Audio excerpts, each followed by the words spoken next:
Hello vinyl community, this is Randy. Back today with another video. Today I'm doing the letter S. Continuing my examination of my collection of records by going through the alphabet and choosing my top 10 favorite records for each letter of the alphabet by album title.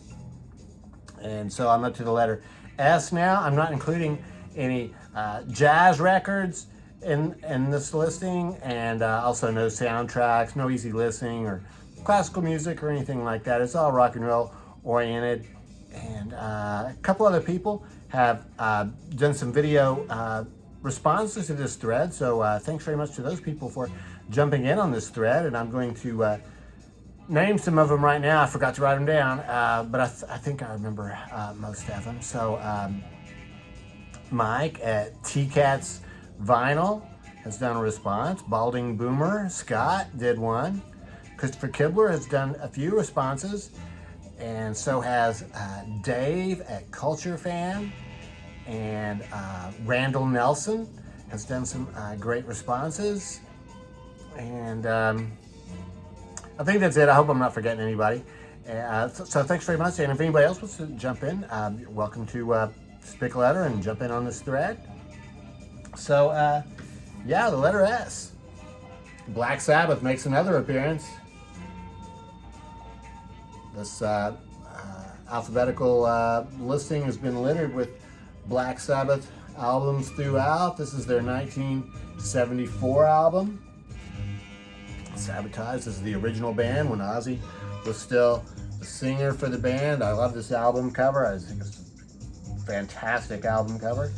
And this is a fantastic album. Some of the killer songs on here. The very first song, Hole in the Sky. Symptom of the Universe, Megalomania. Thrill of It All, Super Czar is really probably one of my favorites. Am I Going Insane? The Writ. Classic Warner Brothers label there. So the first S album I have is Black Sabbath, Sabotage. Making their first appearance in my countdown is Blue Oyster Cult. I haven't picked a Blue Oyster Cult album yet, but I'm taking Secret Treaties for S. Secret Treaties is their third album from 1974. I think that, I was going to mention the Sabotage is, that is a copy from, that's not a 1974 Sabotage, that is a 2011 Rhino reissue. This is a 1974 Blue Oyster Cult record, Secret Trees. I think it's the third album after the first one, and Tyranny Mutation. Great theme here with the aircraft theme. Career of Evil, Subhuman, Dominance and Submission. Some of the greatest songs, really. Harvester of Eyes, Astronomy. A lot of these songs on the live album, On Your Feet or On Your Knees. Continuing on with this themed artwork. Special Columbia label there for Blue Oyster Cult. Very cool. Probably the most automatic record in the whole series, it might be anyway, is Sgt. Pepper's Lonely Hearts Club Band. So, yeah, this is the 1967 album by the Beatles. One of the most popular albums. Starts out with Sgt. Pepper's Lonely Hearts Club Band, then Ringo does a little Help from My Friends. Ends up with A Day in the Life. All kinds of great songs on here. When I'm 64. She's Leaving Home. Fantastic gatefold on this. Wonderful picture of the band. It's a 1967 album. This is a 2014 reissue that I have here. It's a mono. That's the original inner sleeve that came, I guess, in the 1967 issue. This is, like I say, 2014 mono reissue. It also came with the original inserts here with the stripes, badges, mustache. Cut the mustache out and you can pretend that you're part of Sgt. Pepper's Lonely Hearts Club Band. And came on this Parlophone label. Mazzy Star, She Hangs Brightly. Mazzy Star, fantastic band. Dave Roback, the guitarist and songwriter, along with Hope Sandoval, who also wrote the songs and was the singer. This was Dave Roback's band after Rain Parade in the early 80s, and he was in Opal with Kendra Smith for a couple records, then stopped working with Kendra and started working with Hope Sandoval. So they did 3 or 4 albums. I saw this band in 1994, I think, in San Francisco. It was a fantastic show. I'm sure you can imagine.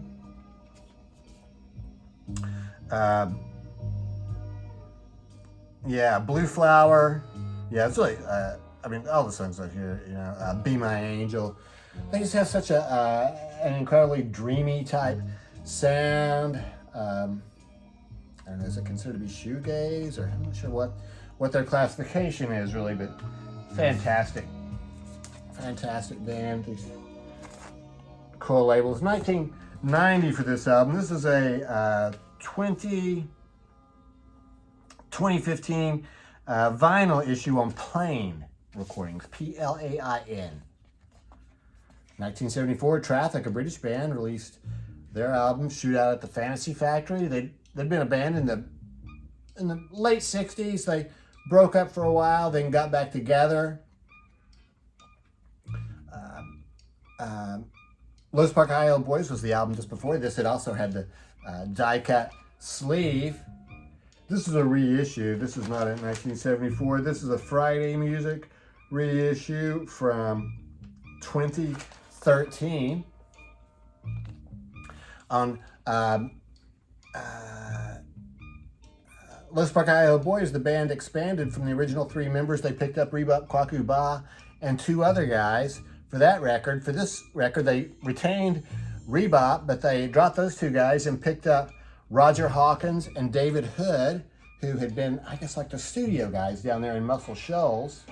So they joined the band for this tour and this record, I guess, and yeah, really excellent. So this is very much a jammy type record. Shoot Out the Fantasy Factory's along. So there's only 5 songs on the whole album though. So Roll Right Stones, Evening Blue, Tragic Magic, and Sometimes I Feel So Uninspired.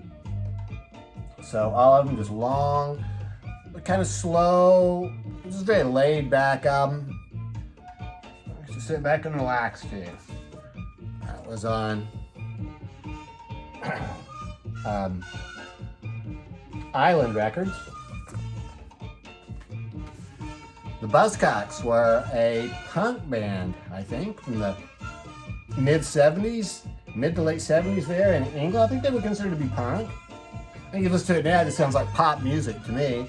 Or pop punk, I guess, is maybe you call it. They're short songs. I struggled a little bit with including this album because this was not recorded as an album. This was recorded as a bunch of singles. So it was compiled by the American record company into this album called Singles Going Steady with the approval of the band. And then later it was issued, I guess, pretty much around the world, this same album. So I guess the band must have liked what IRS did when they compiled it. So yeah, their first hit song, Orgasm Addict, I think that was their first hit. What Do I Get? Ever Fallen in Love? Everybody's Happy Nowadays? Autonomy. Why Can't I Touch It? Fantastic album by the Buzzcocks. That is on IRS Records. I think yeah, IRS Records, sort of a rainbow label.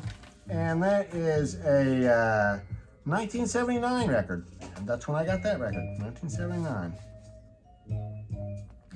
In 1977, the Kinks had, I don't know if you call it a comeback really, but they switched record labels. They went over to Arista Records. They had been at RCA. Their 4 or 5 albums before this had all been concept albums.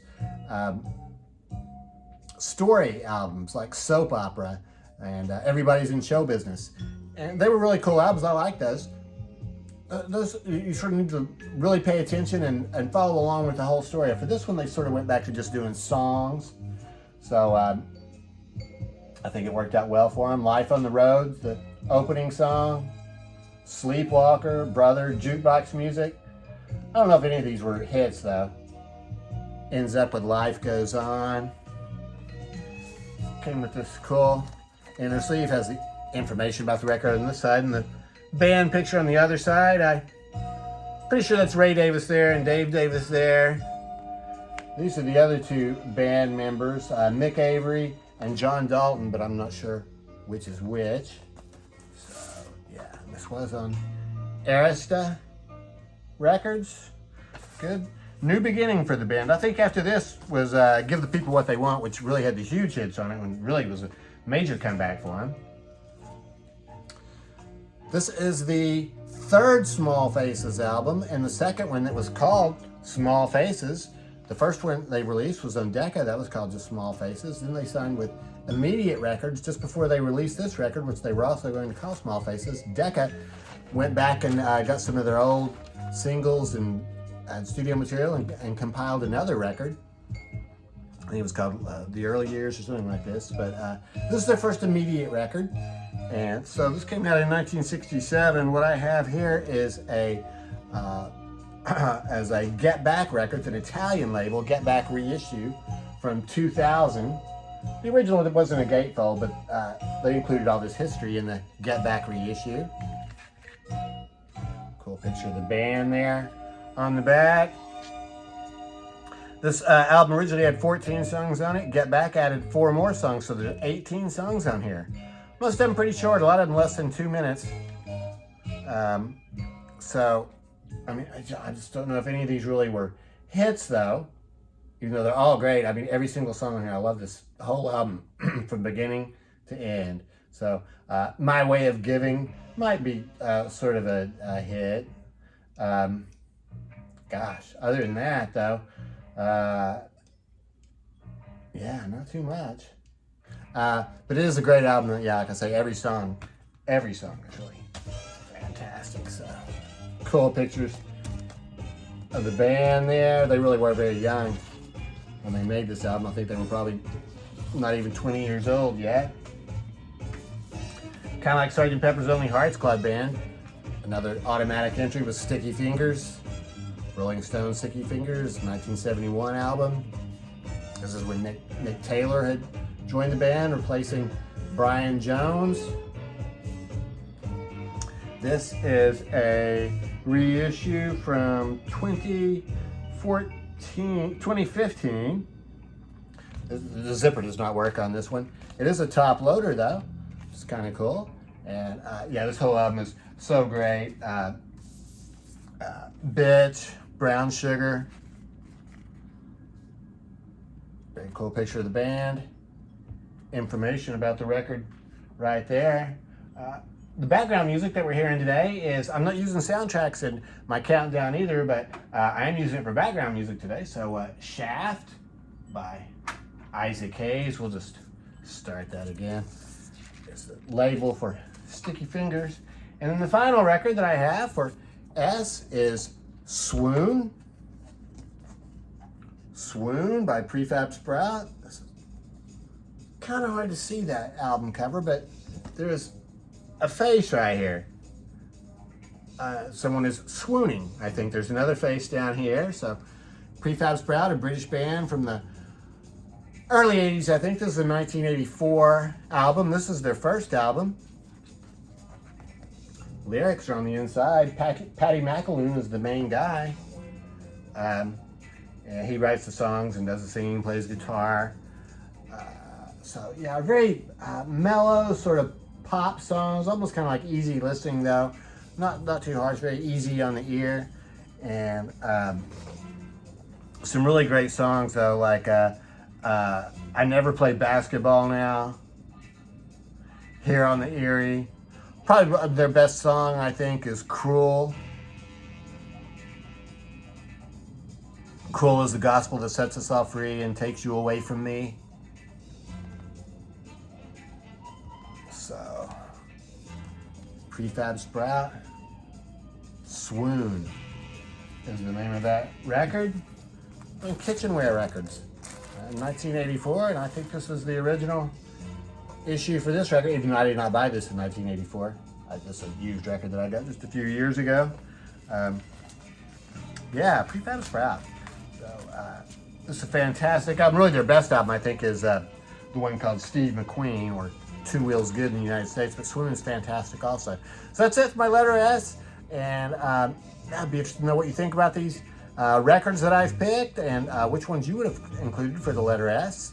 And other than that, I hope everybody's doing well. Thanks very much for watching.